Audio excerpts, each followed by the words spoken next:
qui a bénéficié aussi de leur soutien donc, à des étapes importantes de ce dossier. Persévérance et cohérence, ça a été la position des écologistes sur ce sujet. Nous avons mené plusieurs batailles et une de la première bataille était menée lors de l'ancienne mandature par Fabienne Gibaudot, qui avait été félicitée donc, hier soir par Mme Raflay-Primé, qui a joué un rôle très important. Et je lui souhaite un bon rétablissement parce que je suppose qu'elle nous regarde en ce moment, donc, puisqu'elle a eu un petit problème de santé. Je remercie aussi M. Baudrier qui a beaucoup travaillé sur ce dossier et notamment sur un aspect qui n'était pas facile, c'était la question des logements sociaux, de maintenir donc un nombre important de logements sociaux de façon à ce que ce processus donc, de ZAC ne soit pas un moyen donc, de pousser vers le départ donc, les classes populaires qui sont dans cet arrondissement. Alors, deux autres batailles ont été menées donc, depuis le vote précédent, donc, avant l'enquête publique. Nous en avons gagné une, nous en avons perdu une autre. Ces deux batailles, c'était lesquelles? Je vais commencer par celle qu'on a perdue, que nous avons menée sur l'enquête publique.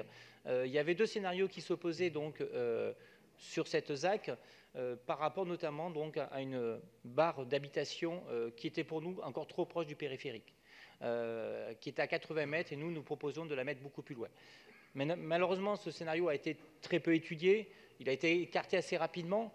Mais néanmoins, donc, dans les recommandations données par l'enquête publique, il faut reconnaître qu'il est écrit notamment, l'objectif est notamment de garantir la réversibilité des dispositifs d'écran, puisque on nous parle donc de ces immeubles comme les longs de périphérique qui servent d'écran à la pollution, parce qu'on imagine que du jour au lendemain, donc, le périphérique va disparaître. Non, le périphérique ne va pas disparaître. C'est pour ça que les écologistes demandent un moratoire sur toutes ces constructions le long du périphérique, parce que ça va prendre du temps, la disparition du périphérique, et qu'en attendant, il y a des gens qui habitent, il y a des enfants qui vont à l'école près de ces zones-là, il y a des crèches dans ces zones-là, donc il faut à tout prix arrêter de mettre ces personnes-là en danger et tout ça.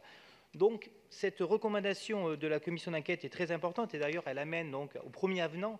Il y en aura beaucoup d'autres avenants sur cette ZAC qui met en place donc quelques éléments par rapport à ça. L'autre bataille qu'on a gagnée, par contre, c'est celle sur l'Office foncier solidaire. J'avais déposé un amendement qui avait été rejeté par ce conseil. Monsieur Missika, à l'époque, donc, n'avait pas trop soutenu. Donc, depuis, il a été converti, tant mieux. Mais à l'époque, c'était une bataille assez difficile par rapport à ça.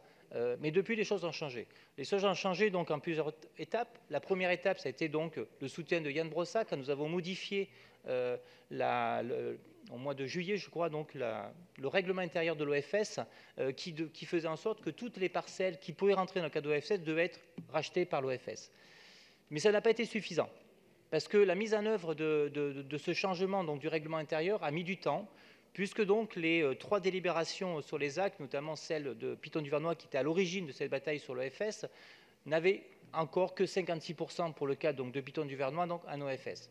Donc il a fallu que nous redéposons un nouvel amendement, donc c'est cet amendement-là que je présente, de façon de passer de 57 à 100%. Alors je répète, à quoi on s'opposait? On s'opposait au fait que ce qu'il y avait dans la délibération initiale, c'est qu'on puisse vendre à des promoteurs privés des parcelles à 2 000 € qui après seraient commercialisées à 8 000, 12 000, 10 000, 14 000 €, on ne sait pas. En tout cas, largement plus que le prix auquel ils l'ont acheté. Grâce à ce passage en EFS, ils ne pourront pas dépasser 5 000 €. Alors peut-être que ça sera moins, j'espère que ça sera moins, pour permettre donc à une classe moyenne un peu plus élargie, parce que même 5 000 € le mètre carré, ça reste quand même très coûteux. C'est les classes moyennes déjà très supérieures qui peuvent accéder à ce type d'accession à la propriété. Paris reste très très très cher encore, même à 5 000 €. Et il ne faut pas oublier donc, les gens par rapport à ça. Donc voilà, on a réussi à passer à 100%. Donc il a fallu avoir un amendement technique qui remplace donc l'amendement des écologistes pour permettre ce passage à 100%. Alors je vais terminer sur les 30 secondes qui me restent. Par dire que nous allons rester attentifs, notamment parmi les recommandations. La première recommandation, c'est le relogement pérenne des populations des logements démolis. Oui, nous voulons que les gens qui vont devoir déménager puissent revenir dans le quartier. Nous voulons que les logements qui leur sont proposés leur soient accessibles en termes donc, de loyer, notamment que ce soit donc, du PLAI, que ce soit donc, du logement auquel ils puissent donc, pouvoir revenir. Je fais confiance à M. Baudrier par rapport à ça pour mener la bataille, mais de toute façon, nous la mènerons. Vous nous connaissez, on ira voir les habitants, on a gagné la première bataille, on gagnera la deuxième, s'il faut, avec les gens du quartier. Il y a déjà une construction de bâtiment qui a été détruite. Nous avons soutenu à travers la mousse et nous serons encore là. Merci. Les deux derniers, rapidement, je finis. C'est la plantation des nouveaux arbres et l'adaptation des périodes de travaux aux enjeux liés à la biodiversité. Nous serons très attentifs à ce point-là. Pour une fois, c'est marqué et nous suivrons. C'est très clair. Madame Simonet. Eh oui, c'est dommage.